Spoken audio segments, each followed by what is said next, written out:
Toto video opisuje duchovné korene LGBTQ hnutia a čo je duchovná sila za ním.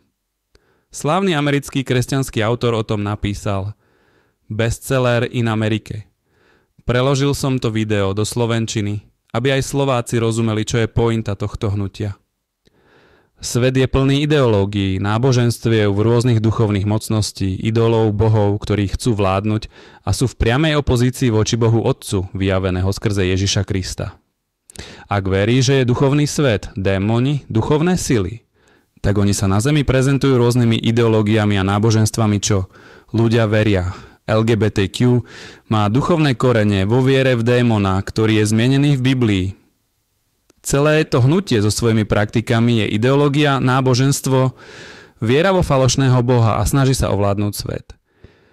LGBTQ nie je hnutie o akceptácii a rovnosti. Práve naopak, chcú vládnuť celému svetu a zničiť človeka od základu. Už dávno ich politika nie je dajte nám pokoj, nech si robíme čo chceme, keď neublížime ostatným. Ale musíš sa stať LGBTQ tiež, lebo to je cesta do budúcna. Vieme, že za zabíjaním, kradnutím a ničením stojí duchovné zlo. Ako ste to už vykreslili, že sa to stalo predtým, tak sa to deje aj teraz. Toto nie je nič nové. Jediná vec je, že v našej kultúre je to teraz oveľa viac, ako toho bolo predtým. Myšlienka, že odstrčíme pravého Boha a potom prídu falošní bohovia démoni a nahradia ho a ľudia ich budú uctievať. Napríklad bohovia peňazí, sexu a všetkých týchto vecí. Prišla sexuálna revolúcia a čo sa stalo potom? Keď začnete mať sexuálnu nemorálnosť, zvrhlosť, čo sa stane? Budete mať nechcené tehotenstvá. Čo robíte s nechceným tehotenstvom? Je tu ďalší démon, ktorý prichádza a žije skrze krv. Chce krv. Chce zabíjať a najmä deti. A potom je tam kapitola vo vašej knihe, ktorá je pre mňa najmrazivejšou kapitolou, pretože keď opisujete zvuky kňazov a hudbu pri zabíjaní detí, dávate to do súvislosti s tým, čo sa deje na potratových klinikách, teda to bolo hrozné. A potom ste sa vrátili a začali ste hovoriť o druhej strane tejto bohyne, ktorá súvisí s transformáciou. Vy tomu hovoríte transgender. Mohli by ste o tom hovoriť? Áno, táto Aštora má aj druhú stránku, táto Ištar. Všimnite si, že to všetko je zo sexuálnej revolúcie. Takže to je bohyňa, ktorá mení pohlavie a keď som sa pozrel na jej starodávne tabulky, jej starodávne nápisy, hovorí som žena, som muž. V jej hymnách sa píše ty bohyňa máš moc zmeniť muža na ženu a ženu na muža. Takže toto je bohyňa, mocnosť ničenia pohlavia. Androgíňa, zlúčenie muža a ženy, zmixovanie žien a mužov, zmiešanie mužov a žien. To teraz sledujeme všetci v našej kultúre. Je to duch. Je to neprirodzené a je to práve toto mocnosť, ktoré všetko ovplyvňuje. Ide o to, že táto zmena sa nemohlo štáť skôr, pretože to bolo príliš radikálne. Takže poznáte Ameriku 60. rokov. Na to bola príliš radikálna. Nedalo sa. Ale čo sa stalo? Ako sa táto bohyňa sexuálnej nemravnosti zakorení v kultúre, začne vychádzať jej temnejšia práca a my sme teraz v ďalšej fáze. Preto to teraz všetci riešime. To je dôvod, prečo to ovplyvňuje doslova všetko. A uvediem vám príklad. Ona hovorí, ty melieš mužnosť mužov. Ide to ešte ďalej. Nie je to len sexuálna sféra. Je to každá sféra. Pozrite sa, čo sa deje v našej kultúre. Viete, že v skutočnosti je vojna proti mužnosti. Je tu vojna, že ona sa snaží odviesť mužov od mužnosti, od otcovstva, od manželstva, od zaopatrovania od všetkých, od žien, pretože melie mužnosť mužov, snaží sa ich feminizovať. Bola to vlastne bohyňa, ktorá nenávidela mužského kňaza Božieho. Nenávidela akúkoľvek autoritu u mužov. Tento duch je v našej kultúre taký silný, že ho môžete krájať nožom. Je to také husté. Viete, ak sa muž správa mužne, povedia, to je toxické. Ak sa žena správa mužne, povedia to, bravo, to je úžasné. Čo je to? To je tento duch. Je to šialené. Hovorí sa tiež, že maskulizuje, defeminizuje ženy. Takže jej úlohou je tiež odviesť ženy od žien, od materstva, od manželstva, od mužov. To sa deje. Viete, že to bola bohyňa, ktorá bola žena, ale mala mužské vlastnosti a preto sa teraz snaží urobiť ženy na svoj obraz. To je to, čo robí. Ale ide to ešte ďalej, teraz ide do sexuálnej sféry, pretože ona je bohyňou sexuality. Čo sa teda teraz stane? Spája mužské a ženské. Čo by sme teda čakali, že sa stane?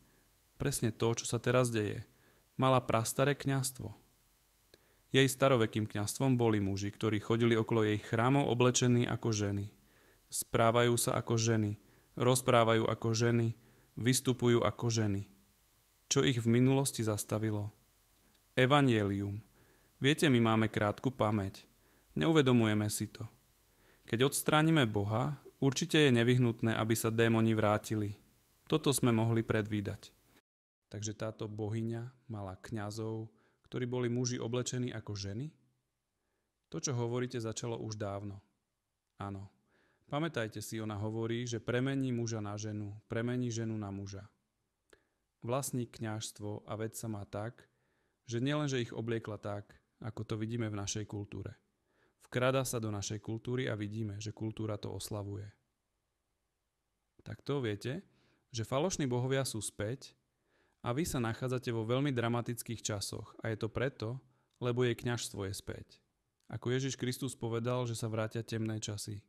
V dávnych dobách mala svoje kňazstvo, no teraz sa snaží vlastniť celú generáciu detí. Používa práve ten školský systém, ktorý ich kedysi viedol k modlitbe Otčenáš. A keď už o tom hovoríme, ona je tá, ktorá mení, transformuje. Toto slovo transformácia nie len, že to robí podľa oblečenia, ale v skutočnosti mala kňazov, ktorí boli chirurgicky prevedení z mužov na ženy. V mojej knihe si môžete ďalej prečítať, ako transformovaní muži tancujú pred bohyňou so skalpelmi, ako keby tú operáciu oslavovali. Takže tu sme. To ovplyvnilo celú našu kultúru a začalo sa to udalosťou v New Yorku. Toto celé začalo v New Yorku v roku 1969. Táto udalosť začala celé dúhové hnutie a transgenderizmus. V tú noc v uliciach New Yorku sa začali prejavovať všetky znaky bohyne. Ľudia, neviem, či ste rozumeli tieto veci. Chcem povzbudiť každého jedného z vás, aby ste si zaobstarali túto knihu. Budete sa ju môcť prečítať veľmi rýchlo, pretože je pútava a je taká skutočná. Doslova si môžete vziať noviny a túto knihu a v podstate uvidíte potvrdenie toho, čo Jonathan zdieľa. Jonathan hovorí, že táto Aštora, táto bohyňa, má v sebe temnejšiu stránku. Je to transformátor. A hovorí o jej kňazoch, odkiaľ celý tento transgenderizmus prišiel už dávno. Takže tento zlý duch, tento zlý boh, ktorý preniká do našej kultúry, stojí za tým všetkým. A potom to, o čom sa Jonathan zmienil vo svojej knihe, odhaľujete túto záhadu, ktorá explodovala v uliciach New Yorku a zmenila americký svet, ako aj kultúru. A ste zdôraznili rôzne znaky, ktoré sa odohrali priamo tu v Spojených štátoch. Môžete o tom hovoriť? Áno, dám vám z toho malú ochutnávku. Jeden zo znakov sa volal Stonewall. V podstate išlo o demonštráciu. V bare pre homosexuálov, v ktorom polícia urobila raziu, sa homosexuáli pokúsili podpaliť bar aj s políciou vo vnútri. Toto začalo celé hnutie, ktoré dnes poznáme ako Pride a Rainbow. Všetko to začalo tam. V tú noc sa v New Yorku objavia všetky tieto znaky bohyne. Napríklad jedným zo znamení bohyne, keď ide do vojny, je lev alebo levia hlava. Poviem len toto, nebudem zachádzať do podrobností. V tú noc sa objavil znak hlavy leva.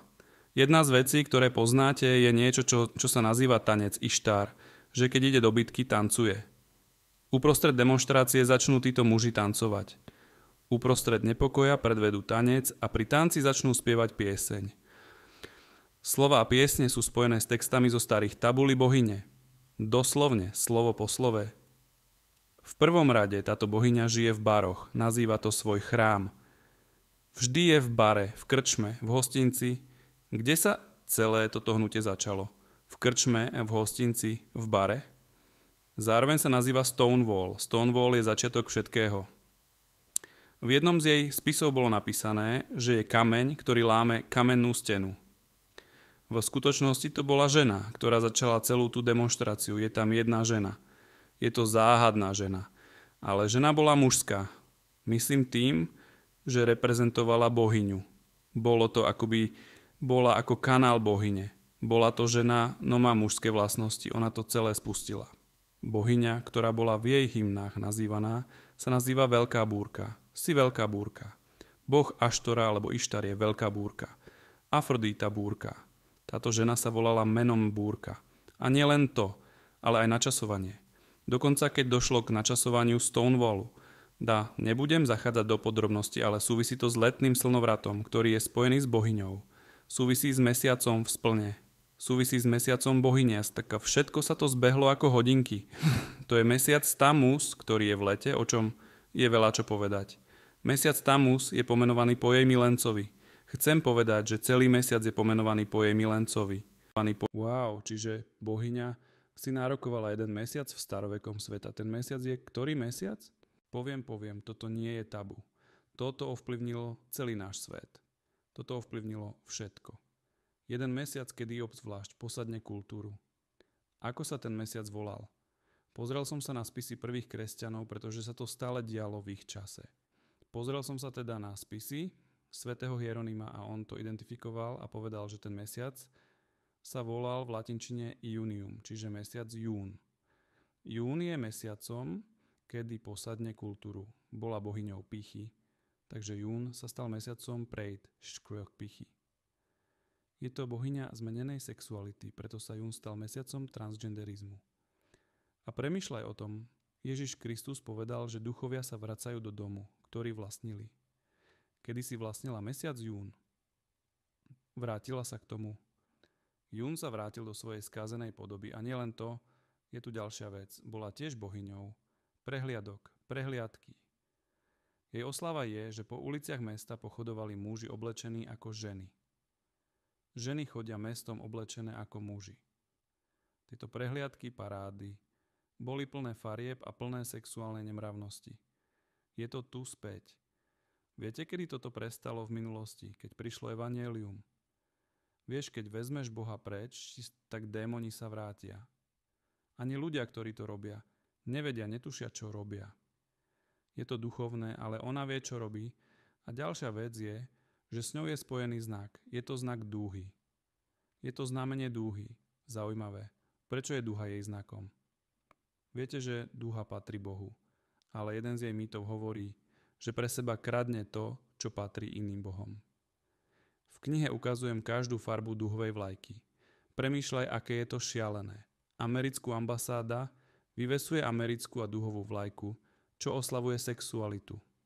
To je príšerné. Viete, že národy oslavujú jeden deň v roku svoje narodenie alebo nezávislosť, ale všetky národy oslavujú 30 dní venovaných tejto sexualite a súvisí to s 30 dňami bohyne. To je príšerné. Idete v júni do supermarketu a nájdete tam detské cereálne škatule s dúhami. To je príšerné. Manipuluje našu kultúru, dotýka sa všetkého, ale nie len to, dokonca aj Najvyšší súd, pretože dovolte mi povedať vám, ako to ovplyvnilo náš život. Pretože Najvyšší súd nevedel, čo robí. Ale duchovia áno, ide o to, že existujú 3 hlavné celonárodné rozhodnutia, ktoré zmenili sexualitu a udiali sa v období 12 rokov. Prvý z nich legitimizoval sexualitu osôb rovnakého pohlavia. Druhý zrušil zákon na obranu aktu manželstva a tretí navždy zmenil manželstvo.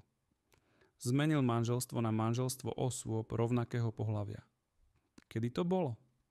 Boli to roky 2003, 2013 a 2015. 12 rokov. Prvý sa uskutočnil v júni. Posledné júnové dni sú špeciálne časom bohyne. Nebol to čas letného slnovratu. Stalo sa to 26. júna. Druhý bol o 10 rokov neskôr, v júni. Ten istý deň, 26. júna. Čas letného slnovratu.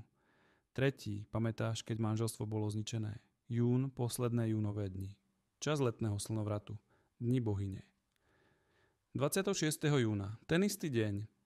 26. jún je spojený s tajomstvom bohyne. Poviem vám jednu vec. Pamätáte si ten deň, keď Obama rozsvietil Bielý dom vo farbách dúhy? Áno, na oslavu. Je to ako povedať, hej, dávam Ameriku do rúk bohyne.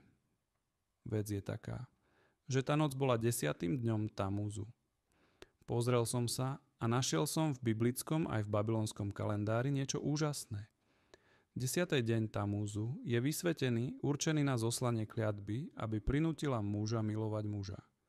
To bol deň, keď bolo manželstvo zničené a zmenené v tento dávnoveký deň určený pre kliatbu. Toto je skutočnosť a ovplyvňuje to každého.